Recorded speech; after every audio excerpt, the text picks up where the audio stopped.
was to make sure that every person, every night, for everyone who wants, has a bed available. Within the last hour, Portland Mayor Keith Wilson gave an update on his goal to end unsheltered homelessness in the city by December 1st, which is Monday. He aimed to create 1,500 beds this year, and since January, the city has added 890 overnight beds and says there's more on the way. This adds to more than 700 existing shelter beds. Good evening. Thanks a lot for joining us, everybody. I'm Steve Dunn. And I'm Deborah Knapp. The city of Portland started enforcing a camping ban on November 1st after putting it on pause in February. Mayor said he waited to enforce it until there was enough shelter space available. K2's on your side with live team coverage tonight. Tanvi Varma spoke with the people who run several of the overnight shelters about what they're seeing and if they think it's made a difference in what we see in the streets. First of all, let's get right to K2's Jen Singh live in North Portland after speaking with Mayor Wilson one-on-one today. And Jen, does the mayor believe that he's actually ended unsheltered homelessness?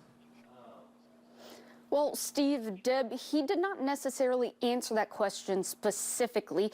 Now, like you mentioned, Mayor Wilson's goal was to have 1,500 additional beds available by December 1st. We're just 5 days away from that. And right now, we're only at 60% capacity. But the mayor today, during our one-on-one, said that they will have the capacity to sleep 1,500 additional by Monday. Take a listen. By Monday, we have 1,100 beds that'll be operational or just getting stood up. We have 400 in reserve. And so as that utilization rate gets higher and higher and our vacancies become lower and lower, then we will open and trigger more beds to open up. But also the same way, as that flexible capacity is wider, we also then can start flexing down the shelters and the shelter beds. But this also comes as a number of shelters are not seeing numbers anywhere near capacity, and some people are refusing shelter altogether. And coming up on K2 News at 6, I'll show you how the mayor says he's remaining committed to his goal, even after the December 1st deadline. Now live in Northwest Portland tonight, Jennifer Singh, K2 News. We'll see you very soon, Jen. Thank you. Our live team coverage continues now with K2's Tanvi Varma. She joins us outside one of the newer overnight shelters in the Pearl District. Tanvi, the city's added a lot of shelter beds, but still hasn't met its goal. Exactly, Deb. So let me give you some perspective. This place can hold up to 200 people, and right now the city has to double that number to meet the goal of 1,500 beds. A city spokesperson says they're going to meet that goal. In the race to get 1,500 shelter beds, Portland is roughly 60% to the finish line. It has just under a week to get all the way there. Here's how the city says it's going to reach that goal. A city spokesperson tells us right now we have 890 beds, and in a few weeks that number will go up by 200 because the new shelter is going to open up in Southeast Portland. And then on Monday, December 1st, the city says the mayor is going to announce how they got 410 more beds, getting to that total of 1,500.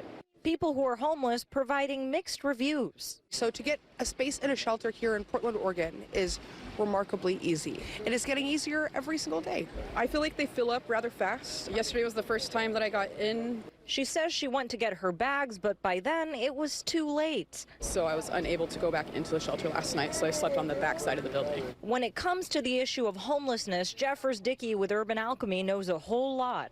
Urban Alchemy helps the city run shelters, and while he says they've provided many resources to homeless folks, including health care, it's just not so simple to keep adding shelters. The challenge is that these kind of spaces draw people into them, and then surrounding those spaces like the overnight shelters and the OASIS itself, then there's a lot more nonsense going on around the sites, and then residents are up in arms. But what makes those challenges worth it are stories like Mikhail Barr's.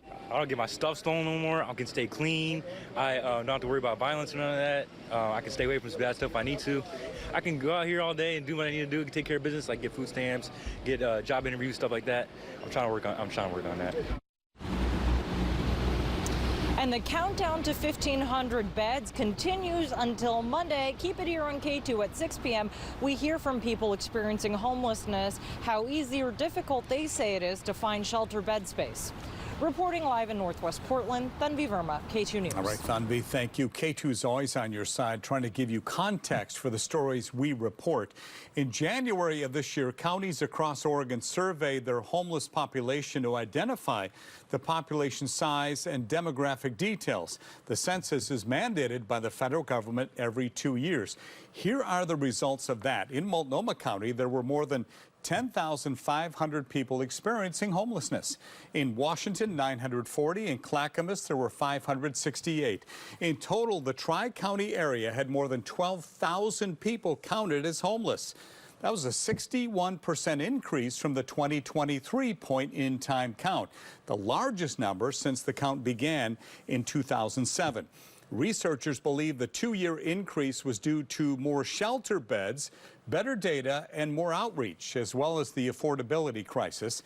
38% of the respondents in the Tri-County area were sleeping in shelters. Well, this spring, K2 reported on Governor Kotek's reaction to the record high count. She pushed for more housing development and less red tape. She wanted the Portland City Council to waive what's called system development charges for home builders in the city. Now, those charges are fees developers have to pay to build in a city. They offset the cost for things like utilities and services. In July, the Portland City Council agreed to temporarily waive some of those fees.